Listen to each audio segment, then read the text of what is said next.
Why historians see command rigidity as a major factor in Germany's defeat. By 1943, Germany was no longer fighting the short campaigns that had brought rapid victories in Poland and France. It faced a prolonged war against opponents with larger populations, greater industrial capacity, and expanding military experience. In this environment, flexibility became one of the most valuable military assets. Instead, German decision-making became increasingly centralized.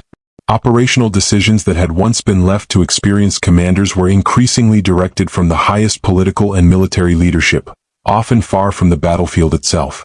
This created several major problems. 1. Loss of operational flexibility. Early in the war, German commanders were often given considerable freedom to achieve their objectives. This philosophy, known as Auftragstaktik, mission command, emphasized accomplishing the mission while allowing local commanders to decide how best to do so. It had been one of the strengths of the German army. As the war progressed, however, many decisions required approval from above. Frontline commanders sometimes found themselves unable to withdraw, reposition, or launch local counterattacks without authorization. When battlefield conditions changed rapidly, delays could be costly. 2. Hold at all costs orders. Historians frequently cite orders to defend positions regardless of the tactical situation as a major problem. In several campaigns, commanders argued that withdrawing to shorter, more defensible lines would preserve experienced troops and equipment. Instead, they were instructed to hold their positions. The most famous example occurred during the Battle of Stalingrad. The German Sixth Army became surrounded during the Soviet counteroffensive in November 1942. Some commanders believed an early breakout offered the best chance of saving much of the force. Instead, the army remained in the city while relief efforts failed.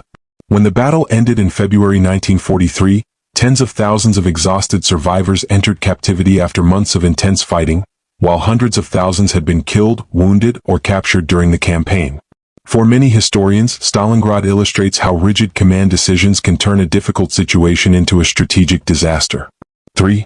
Slower decision-making. Battlefields evolve by the hour. Enemy movements, weather, intelligence, and supply conditions constantly change. When frontline commanders cannot respond quickly, opportunities disappear. Delays also allow opponents to exploit weaknesses. Throughout the later years of the war, Allied commanders increasingly coordinated air power, artillery, armor, and logistics with growing efficiency, while German commanders often faced tighter restrictions on operational decisions. For loss of experienced commanders. Germany relied heavily on highly trained officers and non-commissioned officers. These leaders represented years of military education and battlefield experience. Frequent dismissals, transfers, and changes in command disrupted continuity within formations. Although capable replacements often took command, repeated changes complicated planning and coordination during an increasingly demanding war. 5. Strategic priorities over tactical reality. Another issue involved the relationship between political objectives and military realities. Some locations held symbolic or political importance beyond their immediate military value. Defending them sometimes required committing forces that might otherwise have been used more effectively elsewhere. Historians continue to debate specific decisions, but many agree that strategic priorities occasionally outweighed operational considerations. 6. Coordination across multiple fronts. By 1944, Germany was fighting simultaneously in Eastern Europe, Western Europe, Italy, the Atlantic, the air war over Germany. Coordinating these fronts required rapid decisions and flexible allocation of resources. As pressures increased, command became more centralized rather than more decentralized. This often slowed responses to rapidly changing battlefield conditions. 7.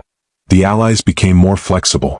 Historians also emphasize that Germany's opponents adapted. The Soviet Red Army learned from earlier defeats and steadily improved operational planning, logistics, and coordination. The Western Allies refined joint operations involving land, sea, and air forces. Improved intelligence, communications, and industrial production allowed them to respond more effectively to changing situations. The contrast between increasingly adaptable Allied command systems and Germany's more centralized approach became more apparent as the war progressed. Conclusion. The story of Germany's defeat is not simply one of lost battles, but of diminishing flexibility in the face of an increasingly complex war. Historians generally conclude that while no single decision determined the outcome, rigid command structures made it more difficult to adjust to changing realities. In a conflict where logistics, industry, coalition warfare, and rapid adaptation became decisive, the ability to respond quickly proved just as important as battlefield skill.